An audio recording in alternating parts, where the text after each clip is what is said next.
അപ്പോൾ നമുക്ക് ഈ പ്രോബബിലിറ്റിയാണ് കാണേണ്ടത് അല്ലേ. അപ്പോൾ ഇതൊരു സ്റ്റാൻഡേർഡ് നോർമൽ പ്രോബബിലിറ്റിയാണ്. അപ്പോൾ അത് കാണണമെങ്കിൽ നമുക്കതിൻ്റെ സ്റ്റാൻഡേർഡ് നോർമൽ കേവ് വരച്ച് നോക്കാം.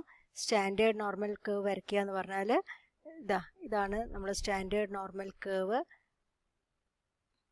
ഇത് സെഡ് ഇസ് ഈക്വൽ ടു 0 ആണ് മിഡിലുണ്ടാവുക. ഈ സൈഡിലൊക്കെ നെഗറ്റീവ് വാല്യൂസ് ആയിരിക്കും. -∞ മുതൽ ഈ സൈഡിലൊക്കെ നെഗറ്റീവ് വാല്യൂ, ഇവിടെ 0 മുതൽ +∞ വരെ എല്ലാം പോസിറ്റീവ് വാല്യൂസും ആയിരിക്കും.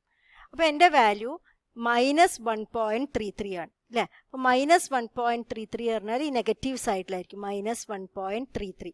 Z is less than or equal to -1.33 പറഞ്ഞാൽ -1.3നെക്കാട്ടും താഴെ വരുന്ന ഏരിയ. ഈ പ്രോബബിലിറ്റി കാണുക എന്ന് പറഞ്ഞാൽ ഏതിന് തുല്യമാണ്? ഈ ഏരിയ കാണുന്നതിന് തുല്യമാണ്. അപ്പം ഈ ഏരിയ എങ്ങനെയാണ് കണ്ടുപിടിക്കുക? ഈ ഏരിയ കണ്ടുപിടിക്കണമെങ്കിൽ നമ്മൾ സ്റ്റാൻഡേർഡ് നോർമൽ ടേബിൾസ് ഉപയോഗിച്ചിട്ടാണ് ഈ ഏരിയ കാണുക. പക്ഷെ സ്റ്റാൻഡേർഡ് നോർമൽ ടേബിൾസിൻ്റെ ഒരു പ്രത്യേകത എന്ന് പറഞ്ഞാൽ അവിടെ ഏരിയ കാണുക എന്ന് പറഞ്ഞാൽ 0 മുതൽ ഒരു നമ്പർ വരെയുള്ള ഏരിയ കാണാൻ പറ്റും. നെഗറ്റീവ് നമ്പേഴ്സിൻ്റെ ഉണ്ടാവില്ല. അപ്പോൾ -1.33 കാണണമെങ്കിൽ ഞാൻ +1.33 നോക്കിയാൽ മതി കേട്ടോ. നെഗറ്റീവ് ഉണ്ടെങ്കിലും അങ്ങനെ കാണും. പക്ഷേ എനിക്ക് വേണ്ടത് ഈ ടേബിൾ നോക്കിയാൽ എനിക്ക് ഈ സൈഡിലുള്ള ഈ ഏരിയ കാണാൻ പറ്റുള്ളൂ, ഈ ഏരിയയെ കണ്ടുപിടിക്കാൻ പറ്റുള്ളൂ. പക്ഷേ എനിക്ക് വേണ്ടത് ഏത് ഏരിയയാണ്? ഈ ടെയിൽ എൻഡിലുള്ള ഏരിയ ആണ്. അപ്പോൾ നമുക്ക് അറിയുന്ന ഒരു കാര്യം, ഈ പകുതി ഏരിയ എന്തായിരിക്കും? 0.5 ആയിരിക്കും. അപ്പോൾ 0.5 എന്ന് ഞാൻ എന്ത് ചെയ്യണം? 0.5 എന്ന് പറയുന്ന പകുതി ഏരിയ എന്ന് ഞാൻ ടേബിൾ നോക്കിയാൽ 1.33 നോക്കിയാൽ കിട്ടുന്ന ഈ ഏരിയ ഞാൻ മൈനസ് ചെയ്ത് കളഞ്ഞാൽ എനിക്ക് എന്ത് കിട്ടും? എൻ്റെ റിക്വയർഡ് ഏരിയ എനിക്ക് കിട്ടും, ഈ ടെയിൽ എൻഡിൻ്റെ ഏരിയ കിട്ടും. അപ്പോൾ ഈ പകുതി ഏരിയ എന്ന് ഞാൻ ഈ ഏരിയയാണ് കളയാൻ പോകുന്നത്. ഈ ഏരിയ എത്രയാണെന്ന് അറിയണമെങ്കിൽ സ്റ്റാറ്റിസ്റ്റിക്കൽ ടേബിൾസിൽ, സ്റ്റാൻഡേർഡ് നോർമൽ ടേബിൾസിൽ 1.33 നോക്കിയാൽ മതി. അപ്പോൾ നമുക്ക് എങ്ങനെയാണ് നോക്കാം? സ്റ്റാറ്റിസ്റ്റിക്കൽ ടേബിൾസ് എടുത്തു. ഇതിൽ 1.33 നോക്കേണ്ടത്. അപ്പോൾ 1.3 ഇതാ, 1.3ൽ 3 നോക്കുക എന്ന് പറഞ്ഞാൽ 1.3ൽ 3 എന്ന് വരുമ്പോൾ എത്രയാണ് വരുന്നത് നോക്കൂ? 0.4082 ആണ് ടേബിളിൽ നോക്കുമ്പോൾ കിട്ടുന്ന വാല്യൂ. അപ്പോൾ 0.4082 ഇവിടുന്ന് മൈനസ് ചെയ്യുക. അപ്പോൾ നമുക്ക് കിട്ടുന്ന ടേബിൾ വാല്യൂ ഈസ് 0.0918. അതാണ് ഈ റിക്വയർഡ് പ്രോബബിലിറ്റി. അങ്ങനെയാണ് നമ്മൾ ഈ പ്രോബ്ലം ചെയ്യുന്നത്. ഓക്കെ, ഇനി ഇതേപോലെ നമുക്ക് അടുത്ത സെക്ഷൻ നോക്കാം. അടുത്ത സെക്ഷനിൽ നമ്മളോട് പറഞ്ഞിരിക്കുന്നത് find the probability of completing the project not more than 4 weeks later than expected time. നമ്മൾ എക്സ്പെക്റ്റഡ് ടൈം 17 ആണ്. അതിനെക്കാട്ടും 4 വീക്സ് ലേറ്റർ എന്ന് പറഞ്ഞാൽ 17 + 4 എന്ന് വരും. അപ്പോൾ 21 വീക്സ് ആണ് അതിൻ്റെ കംപ്ലീഷൻ ടൈം ആവാനുള്ള പ്രോബബിലിറ്റിയാണ് ചോദിച്ചിരിക്കുന്നത്. അപ്പോൾ നമ്മൾ കംപ്ലീഷൻ ടൈമിന് നമ്മൾ എക്സ് കൊടുത്തിട്ടുണ്ട്. എക്സ് 21 അതിനെക്കാട്ടോ കുറവോ ആവാനുള്ള പ്രോബബിലിറ്റിയാണ് നമുക്ക് കാണേണ്ടത്.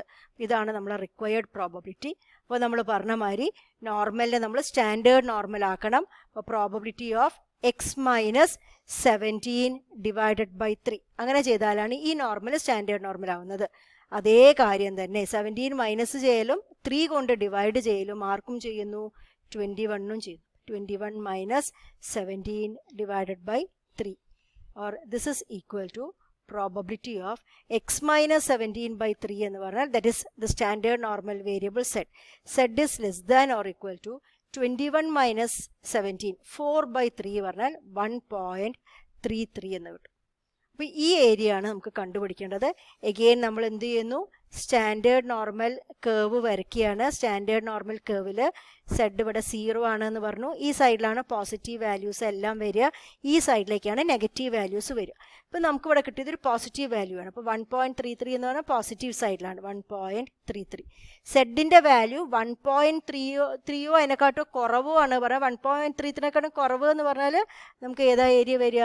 ഈ കംപ്ലീറ്റ് ഏരിയ ആണ് വരിക അല്ലേ. അപ്പോൾ ഈ ഏരിയ നമ്മൾ എങ്ങനെയാണ് കണ്ടുപിടിക്കുക? അപ്പോൾ നമ്മൾ പറഞ്ഞിട്ടുണ്ടായിരുന്നു ടേബിൾ നോക്കിയാൽ 0 മുതൽ ആ നമ്പർ വരെയുള്ള പ്രോബബിലിറ്റിയെ നമുക്ക് കിട്ടുള്ളൂ. അപ്പോൾ നമുക്ക് പക്ഷേ എന്താണ് ഈ കംപ്ലീറ്റ് ഏരിയ വേണ്ടത്. അപ്പോൾ നമുക്കറിയാം പകുതി ഏരിയ എപ്പോഴും എന്തായിരിക്കും? പകുതി ഏരിയ വിൽ ബി 0.5. അതായത് -∞ മുതൽ 0 വരെയുള്ള ഏരിയ എന്ന് പറഞ്ഞാൽ എപ്പോഴും എന്തായിരിക്കും? 0.5 ആയിരിക്കും. അതിൻ്റെ കൂടെ 0 മുതൽ 1.33 എന്ന് പറഞ്ഞ ഏരിയ, അത് 1.33ൽ നമുക്ക് നോക്കിയാൽ കിട്ടുന്നതാണ്. അപ്പോൾ നമ്മളത് നേരത്തെ നോക്കിയപ്പോൾ നമുക്ക് കിട്ടിക്കഴിഞ്ഞു. ഏരിയ എത്രയായിരുന്നു? 4082 ആയിരുന്നു. ഇത് രണ്ടും കൂടി ആഡ് ചെയ്യുമ്പോൾ നമുക്ക് കിട്ടുന്നത് 0.918 9082. അതാണ് നമ്മൾ റിക്വയർഡ് പ്രോബബിലിറ്റി. അപ്പം ഇങ്ങനെയാണ് പെർട്ടിൽ ഡ്യൂറേഷനെ കുറിച്ചുള്ള പ്രോബബിലിറ്റീസ് കണ്ടുപിടിക്കുക. അത് നോർമലാക്കി സ്റ്റാൻഡേർഡ് നോർമലാക്കി ചെയ്യണം. എല്ലാ പെർട്ട് പ്രോബ്ലത്തിലും ഇങ്ങനത്തെ പ്രോബബിലിറ്റി കാണാനുണ്ടാവുന്നില്ല. ചിലപ്പം വെറും പ്രോജക്റ്റ് ഡ്യൂറേഷൻ കാണുന്നവരൊക്കെ ഉണ്ടാവുള്ളൂ. അപ്പോൾ ഈ ക്വസ്റ്റ്യനിൽ ഞാൻ എല്ലാ സെക്ഷനും കവർ ചെയ്തിട്ട് തന്നു എന്നുള്ളൂ. ചിലപ്പോൾ ഇതിൻ്റെ ഒരു പാർട്ട് മാത്രമായിരിക്കും ക്വസ്റ്റ്യനിൽ ചോദിക്കുക. ഓക്കെ, അപ്പോൾ മനസ്സിലാവുന്നത് നന്നായിട്ട് നോക്കി പഠിക്കുക വേണം കേട്ടോ എല്ലാവരും.